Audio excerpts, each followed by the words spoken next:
Olá a todos, o meu nome é Alexandre Rodrigues, sou estudante do terceiro ano de Fisioterapia e hoje vamos falar sobre o hipotálamo, concluindo assim todas as estruturas do diencéfalo. Em vídeos anteriores já falámos do tálamo, do epitálamo, do subtálamo e agora vamos concluir com o hipotálamo. Espero que gostem deste vídeo, não se esqueçam de deixar o like ou o gosto, o vosso comentário, de subscrever e de ativar as notificações, porque assim que eu lançar novos vídeos vão ser notificados. Espero que vos ajude bastante para as vossas provas e a descobrir o corpo humano. E bora para a vinheta!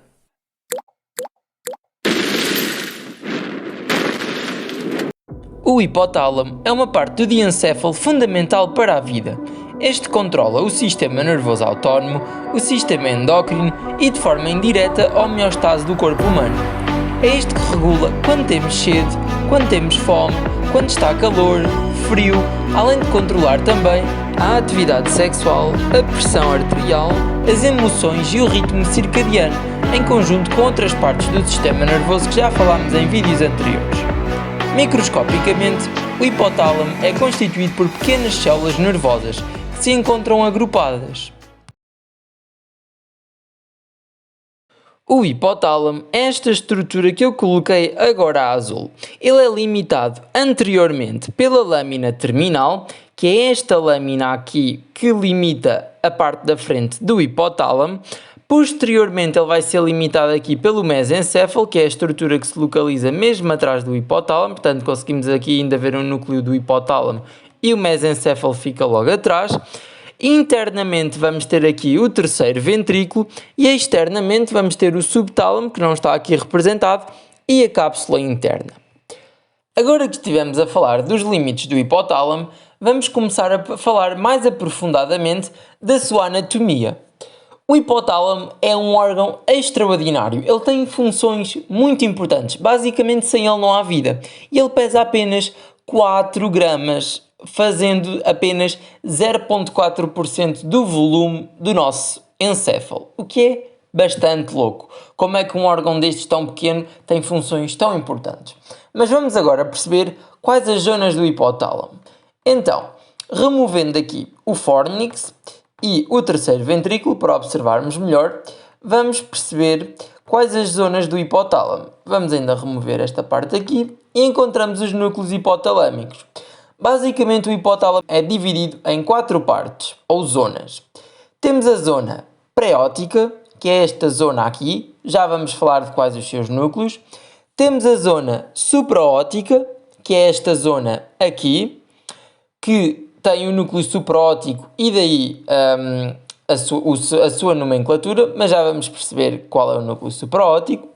Temos também os núcleos da zona tuberal, que é esta zona aqui, e o nome desta zona é devido à sua proximidade com o tubérculo cinéreo, que é esta estrutura que eu agora pus neste modelo anatómico, uma vez que na aplicação da anatomia não está presente.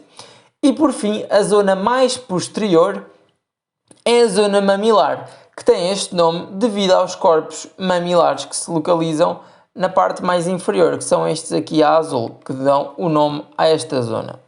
Agora que já sabemos as zonas, vamos falar dos núcleos destas zonas.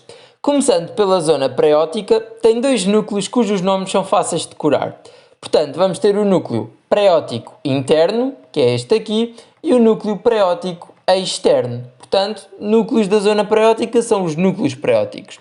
O núcleo preótico interno, ele vai produzir hormona libertadora de gonadotrofina, que vai depois chegar à adenohipófise. Isto é muito importante perceberem já, para terem um insight, mas eu já vou explicar depois, é que os núcleos hipotalâmicos, eles vão regular basicamente a função da hipófise. Ou seja, imaginem, os núcleos do hipotálamo vão produzir hormonas que vão regular a libertação de hormonas ao nível da hipófise, porque a hipófise é que vai depois libertar as hormonas para a corrente sanguínea para atuarem nas células-alvo. Mas isto é só para vocês perceberem bem.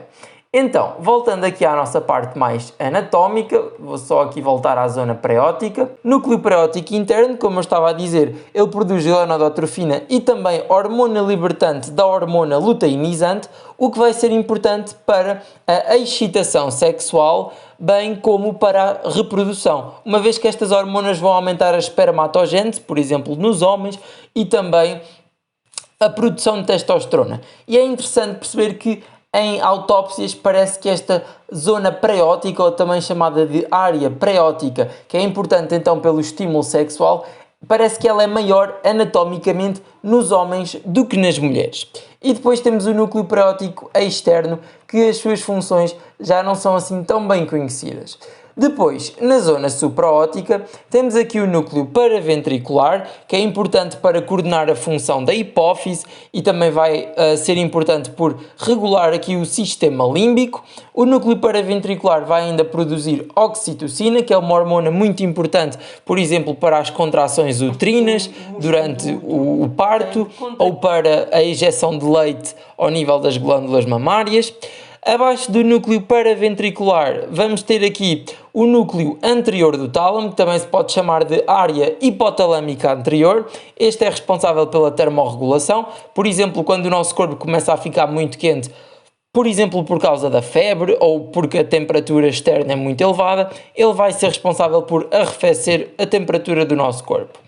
Aqui vamos ter um núcleo que se designa de núcleo supraótico. A sua principal função vai ser regular o débito urinário e o volume de sangue que temos no nosso corpo através da libertação da ADH, que é a hormona antidiurética, que basicamente vai, quando é libertada, diminui a excreção de urina. E depois temos aqui o núcleo supraquiasmático, e o seu nome é interessante perceber porque ele localiza-se acima do quiasma óptico, que é aqui esta estrutura que eu coloquei a azul, e daí o seu nome supraquiasmático, acima do quiasma óptico. Só para perceberem, ele vai ser muito importante por regular o nosso ritmo circadiano. Depois, ao nível da zona, e também não vos falei do núcleo lateral, que é este aqui, que já vamos falar mais das suas funções.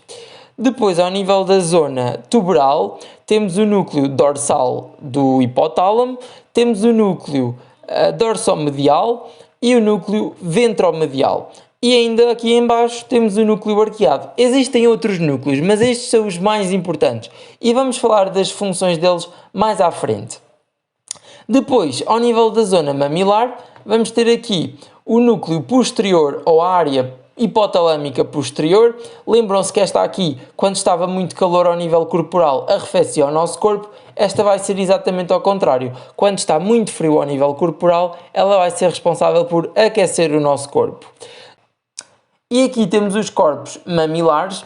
Estes aqui vão ser responsáveis por dar o nome a esta zona, portanto zona mamilar, e os corpos mamilares são importantes por integrar informação olfactiva e com base nesta informação olfactiva vão-nos dar aqui uma parte emocional. Por exemplo, quando cheiramos o perfume de uma pessoa que gostamos e vem-nos à memória essa pessoa, é aqui a parte ao nível dos corpos mamilares que temos este processamento olfactivo ao nível emocional. Aqui deixo-vos agora uma imagem aqui do Néter, está em inglês, espero que compreendam o inglês, mas também podem usar o Google Tradutor se não perceberem o inglês. Temos aqui os núcleos agrupadinhos por zonas, eu não falei de todos, uma vez que o grande objetivo aqui neste vídeo é falar dos mais importantes e daqueles que provavelmente vocês nas vossas provas vão ser testados ao nível das vossas frequências e exames. E depois aqui tem aqui um esquema, outra vez o mesmo, com um quadro ao lado acerca das principais funções dos núcleos mais importantes do hipotálamo. Mas já vamos falar de algumas com mais detalhe ao longo do vídeo. Agora que já falámos dos núcleos do hipotálamo, bem como das suas divisões, vamos perceber que estruturas comunicam com este. Então, primeiro vamos falar das aferências, ou seja, das fibras que vêm de outras estruturas do sistema nervoso até ao hipotálamo. A primeira estrutura que vamos falar é da amígdala. A amígdala é responsável pela parte emocional. Por exemplo, quando nós temos medo de alguma coisa, a amígdala fica bastante ativa e ela vai mandar informação para o hipotálamo. Portanto, percebemos que o hipotálamo também tem aqui alguma responsabilidade pela parte emocional. Outra estrutura que envia informação para o hipotálamo é o hipocampo. O hipocampo é responsável essencialmente pela memória, portanto, o hipotálamo vai ter aqui um papel importante ao nível da formação de memórias. Outra estrutura é o córtex orbitofrontal, que vai mandar informação para o hipotálamo, e o córtex orbitofrontal é responsável pelo comportamento humano. E daí percebemos que, por exemplo, quando o hipotálamo tem algum problema, por exemplo, na febre, em que o aumento da temperatura por fatores inflamatórios vai levar à desregulação hipotalâmica, o nosso comportamento também fica diferente, porque vamos ter aqui uma boa conexão entre o hipotálamo e o córtex orbitofrontal, que é responsável pelo nosso comportamento e tomadas de decisão. Além disso, o hipotálamo também vai receber informação do tálamo. Outras estruturas que enviam informação para o hipotálamo são também as membranas olfactórias, portanto, as membranas mucosas do olfacto, e também outras partes do sistema límbico. Além disso, o hipotálamo vai receber fibras de várias áreas autonómicas do tronco cerebral, nomeadamente aqui dos núcleos tegmentais ou tegmentares do mesencéfalo, que falámos dele quando falámos da formação reticular, também da matéria cinzenta periaquedutal, que fica aqui à volta do aqueduto cerebral, também dos núcleos parabraquiais, que se localizam aqui onde eu coloquei a azul na ponte, do núcleo do trato solitário, que fica no bulbo, que eu coloquei aqui a azul, já falámos destas estruturas em outros vídeos, e também do lóbulo cerúleos, que fica na ponte, e de outras partes da formação reticular. A retina também vai enviar informação aqui para o nosso hipotálamo. Vou só aqui pôr o hipotálamo mais próximo e percebemos então que a retina, que faz parte do olho, ela através do nervo óptico vai enviar informação para o núcleo supraquiasmático, que já falámos dele. Portanto, basicamente o hipotálamo vai receber informação acerca do paladar, lá está o trato solitário, acerca de informação visceral que também vem da medula espinhal, acerca do hipocampo, pelas fibras hipocampo-hipotalâmicas, pelas fibras tálamo-hipotalâmicas e também das fibras tegmentares que vêm aqui dos núcleos tegmentares do mesencéfalo. Agora que já falámos das aferências, falta-nos falar das eferências, ou seja, dos axónios que vão sair dos neurónios do hipotálamo para outras partes do sistema nervoso. Então, o hipotálamo vai enviar a sua informação também para a amígdala, portanto, percebemos assim que a amígdala manda para o hipotálamo e o hipotálamo manda informação para a amígdala. Além disso, vai também enviar para os núcleos septais, que são muito importantes pelo processamento da informação olfactiva. Aqui a azul conseguem ver que o nervo que traz informação para os núcleos septais é o nervo olfactivo, o primeiro par craniano, portanto que traz informação acerca dos cheiros. O hipotálamo também vai enviar aqui informação para o córtex orbitofrontal, tal como tínhamos falado, portanto ele recebe e envia, modelando assim o comportamento humano, e também vai enviar aqui informação para o lobo temporal do cérebro. Além disso, o hipotálamo vai ainda enviar informação para o tálamo, através de um trato que se designa trato mamilotalâmico. Portanto, os corpos mamilares, que são este aqui é o direito, o corpo mamilar vai enviar através do fórnix, a informação vai passar pelo fórnix e vai para o núcleo anterior do tálamo, e este circuito é muito importante para a nossa formação de memórias. Além disso, o hipotálamo vai enviar informação também para a hipófise, que é muito importante. Aqui nós conseguimos ver o lobo anterior da hipófise e o lobo posterior da hipófise. Este lobo posterior designa-se também de neurohipófise, o lobo anterior de adenohipófise. E o hipotálamo vai conectar-se com a hipófise através deste raminho que conseguimos ver aqui. E este aqui designa-se de infundíbulo, portanto é a parte nervosa que vai conectar o hipotálamo à hipófise, e vamos ver que vai ser muito importante esta conexão através do infundíbulo. Portanto, além disso, o hipotálamo vai agora enviar para outras estruturas mais inferiores, como por exemplo para núcleos parasimpáticos do nervo oculomotor, que vou já selecionar aqui para vocês observarem. Temos aqui, muito importante pela motricidade extrínseca do olho, também para o nervo facial, que inerva os músculos da face. Vai também enviar informação para o nervo glossofaríngeo, que é este nervo que nós conseguimos ter aqui, que eu pus a azul. Também para o nervo vago, o glossofaríngeo importante pela língua e pela faringe, o vago importante pela parte visceral e também pelo próprio coração. E o hipotálamo vai também enviar informação para os segmentos da medula espinhal do sistema nervoso simpático para T1 até L2 e parasimpático para S2 até S4. Além disso, o hipotálamo também vai, através dos corpos mamilares, que fazem parte do hipotálamo, vai enviar aqui informação para os núcleos tegmentares do mesencéfalo. Agora que já falámos dos núcleos hipotalâmicos, bem como das suas conexões, vamos perceber o trato hipotálamo-hipofisário, que vai basicamente fazer a comunicação entre o hipotálamo e a neurohipófise, ou lobo posterior da hipófise. E vamos então perceber porque é que se designa de neurohipófise. Basicamente, os núcleos paraventricular, este vai sintetizar essencialmente oxitocina, e o supraóptico vai sintetizar ADH, ou vasopressina.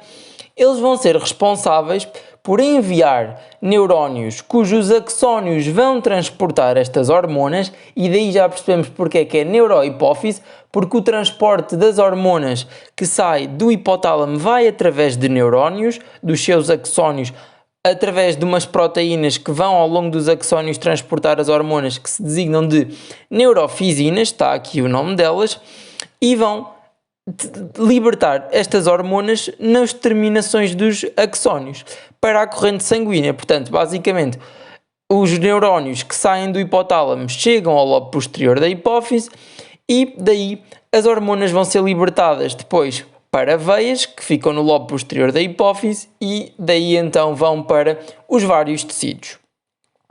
A hormona antidiurética ou vasopressina, ela atua ao nível do rim, aumentando a absorção de água no túbulo contornado distal do rim, impedindo com que se perca água. Portanto, por exemplo, quando estamos a desidratar, quando estamos, por exemplo, em hipovolemia, ou seja, o nosso volume sanguíneo está muito baixo, esta hormona vai ser aumentada e esta informação vai toda chegar ao hipotálamo através da corrente sanguínea, por artérias que vão chegar ao hipotálamo. Isto é muito importante porque a secreção destas hormonas vai ser por feedback negativo, ou seja, quanto maior a concentração no sangue, menor o hipotálamo vai mandar a hipófise a libertar para o sangue as hormonas, e quanto menor estiverem os valores, por exemplo, de vasopressina ou de oxitocina, depois estes núcleos vão produzir mais para que vá para o sangue mais hormonas destas. Isto designa-se de feedback negativo.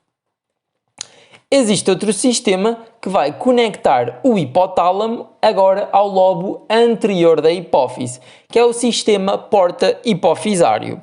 Como eu já vos tinha dito igualzinho, existem células neurosecretoras, portanto os neurónios que estão no hipotálamo vão secretar portanto, as hormonas, só que agora vai ser um pouco diferente. Porque, ao contrário deste lobo anterior da hipófise, os neurónios de facto vão enviar a informação, mas ela não vai diretamente para o lobo anterior da hipófise. A informação, ou seja, as hormonas que vêm através dos axónios, elas vão chegar aqui à eminência mediana, e na eminência mediana localizam-se aqui tufos de capilares, que vão se chamar de plexo hipofisário primário do sistema porta. E aqui as hormonas que vêm dos neurónios do hipotálamo vão chegar aqui. Estas hormonas podem estimular a libertação de hormonas pelo lobo anterior da hipófise ou podem estimular a inibição da libertação de hormonas, ou seja, impedir que se libertem hormonas ao nível do lobo anterior da hipófise. Então, as hormonas vieram dos neurónios do hipotálamo, chegaram aqui ao plexo primário hipofisário do sistema porta, vão descer por vasos descendentes, que são os vasos portais. Existem vasos longos e vasos curtos, que são as veias portais. Estes vasos são veias. E depois as veias vão trazer a sua informação para o plexo hipofisário secundário. As hormonas vão chegar aqui ao lobo anterior da hipófise e depois vão para a corrente sanguínea por veias que vão transportar as hormonas para o seio cavernoso. E que hormonas são estas que o hipotálamo estimula a hipófise a produzir? Bem, temos a hormona adrenocorticotrópica. Estas são estimulantes, as de cima e as de baixo são inibitórias, portanto vão libertar hormonas que vão inibir a libertação de outras. Destas hormonas também se podem chamar de fatores hipotalâmicos. Então, temos as hormonas adrenocorticotrópicas. Esta vai atuar ao nível do córtex adrenal, levando à produção de hormonas adrenocorticais, que vão, por exemplo, tornar-nos mais alerta, aumentar a nossa frequência cardíaca, portanto, para um estado de vigília aumentado. Vamos também ter aqui a produção de TSH, ou hormona tiroestimulante ou tirotrópica, que vai aumentar a produção de hormonas tiroideias, importantes para aumentar o nosso metabolismo. Vamos ter a hormona FSH, que é folículo-estimulante. Nos testículos vai aumentar a espermatogênese e nos ovários vai promover o folículo de Graaf. Vamos ter a LH. A LH vai aumentar a produção de estrogênio e progesterona e nos testículos de testosterona.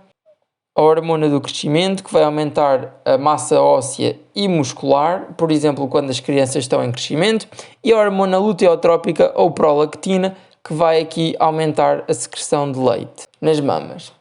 Depois temos também a hormona estimulante melanocítica, que está aqui, não está aqui escrita, mas é que vai basicamente aumentar a produção de melanócitos, que são as células que vão produzir melanina. Existem ainda hormonas que vão então inibir a libertação de outras hormonas, como a hormona inibidora da prolactina, portanto vamos ter aqui uma inibição da produção de leite, a hormona inibidora da hormona estimulante melanocítica, portanto inibição da que vai produzir melanócitos, portanto menos produção de melanina, e também a hormona inibidora da hormona do crescimento, que é a somatostatina, portanto vamos ter aqui menor crescimento ósseo e muscular. Outra função do hipotálamo é a termorregulação, ou seja, regular a nossa temperatura do interior do corpo. E como é que ele faz isso? Por exemplo, quando estamos em situações de muito calor, é necessário que o nosso corpo consiga dissipar calor. E quem é que vai ter essa função importante? O núcleo anterior do hipotálamo, que já falámos dele. Ou seja, este núcleo temos aqui o núcleo anterior do hipotálamo, e ele vai enviar informação, nomeadamente aqui para centros respiratórios e também cardíacos, o que vai fazer com que aumentemos a nossa respiração, e se nós conseguimos aumentar a respiração, conseguimos deitar para fora mais dióxido de carbono e água, o que vai permitir diminuir a nossa temperatura interna. Além disso, o hipotálamo vai enviar aqui informação para neurónios do sistema nervoso autónomo que vão fazer que ocorra vasodilatação dos vasos sanguíneos, permitindo perda mais facilitada de calor pela sua vasodilatação, e vai também aumentar a sudação, ou seja, transpiração. Vamos transpirar mais, o que também vai permitir com que se perca água, e isso vai diminuir a nossa temperatura corporal. Quando está muito frio e nós queremos ao máximo conservar calor, ou produzir mesmo calor, esta parte vai ser controlada pelo núcleo posterior do hipotálamo. Este núcleo vai ser responsável pelo quê? Portanto, este núcleo localiza-se aqui, ele vai ser outra vez importante por enviar informação para a medula espinhal, mas agora para fazer vasoconstrição dos vasos sanguíneos, para evitar com que se perda calor ao máximo. Vamos inibir a sudação e vai também provocar tremores, ou seja, vamos aqui para as raízes espinhais, nomeadamente córneos anteriores da medula espinhal, para ir para os músculos, porque os músculos, os neurónios motores alfa saem dos córneos anteriores da medula espinhal, portanto a informação chega do núcleo posterior do hipotálamo e vai fazer com que os nossos músculos contraiam. A contração muscular por si só vai produzir calor. Um mecanismo também muito interessante vai ser aqui, quando está frio, o núcleo posterior do hipotálamo vai comunicar aqui com a nossa hipófise, nomeadamente com o lobo anterior, e nós vimos que a hormona tirotrópica, que é a TSH, vai estimular a tiroide, e a tiroide vai aumentar aqui a produção também de calor. Uma outra função do hipotálamo é o controle do apetite, ou seja, o hipotálamo vai controlar quando nós temos fome e também quando nós estamos saciados. A estimulação da área lateral do hipotálamo, conseguimos aqui observar a área lateral do hipotálamo e percebemos que a estimulação desta área vai levar ao aumento do consumo de alimentos. E temos aqui algumas áreas que vão interagir com a área lateral do hipotálamo, como por exemplo o nariz. Quando nós cheiramos a comida, vai-nos dar aqui a sensação de fome. No caso dos bebés, também aqui o reflexo no toque da mama vai também induzir aqui a fome.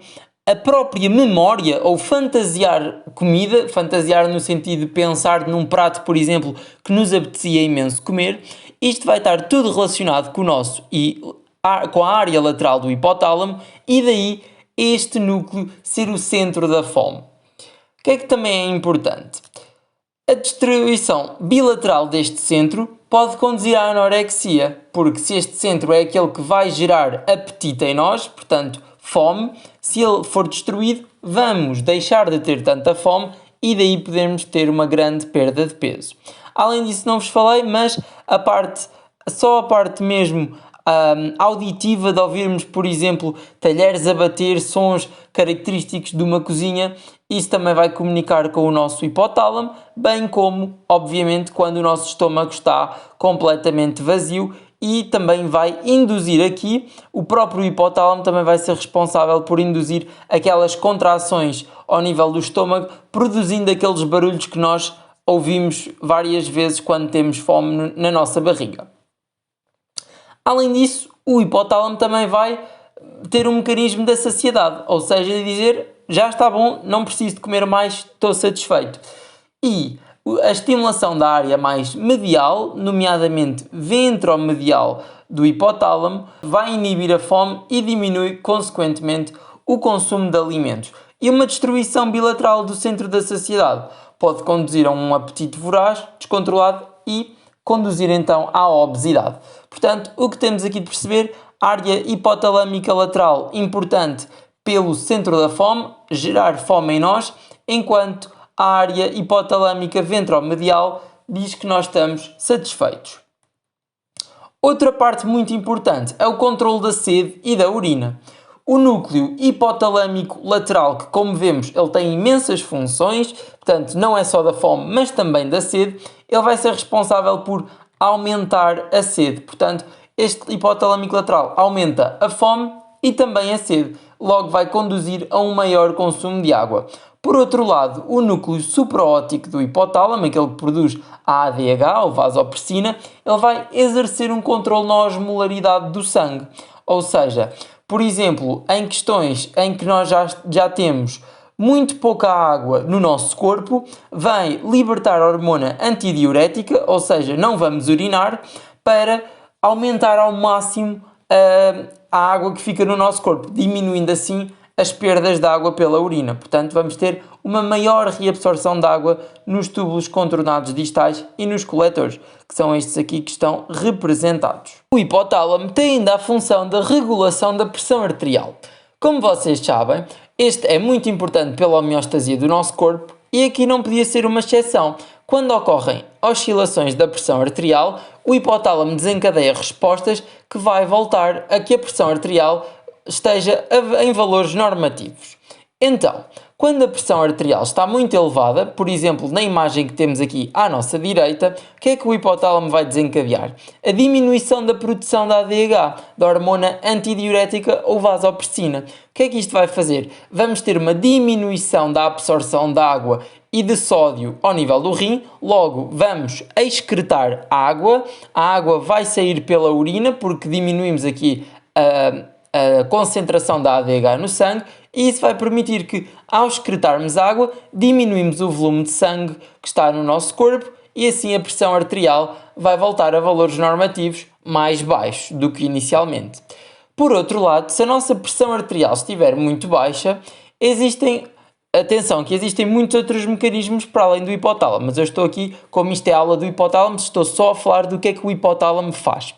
O que é que o hipotálamo vai então fazer? Ele vai aumentar a nossa sede, lembram-se, na área hipotalâmica lateral, vai desencadear sede, o que vai fazer com que nós bebamos água. Ao bebermos água, vamos aumentar o volume sanguíneo, não é? Porque vamos aumentar a água no nosso sangue, e ele vai também estimular a produção de ADH, o que vai fazer com que ao nível dos túbulos coletores dos rins e dos tubos contornados distais vá ocorrer uma reabsorção de água para o sangue e também de sódio. Logo, se temos mais água no sangue, tanto porque a bebemos e tanto porque a ADH está a fazer com que se reabsorva mais água, vamos aumentar a água no sangue, aumentando assim a pressão arterial. E é desta forma que o hipotálamo regula a pressão arterial.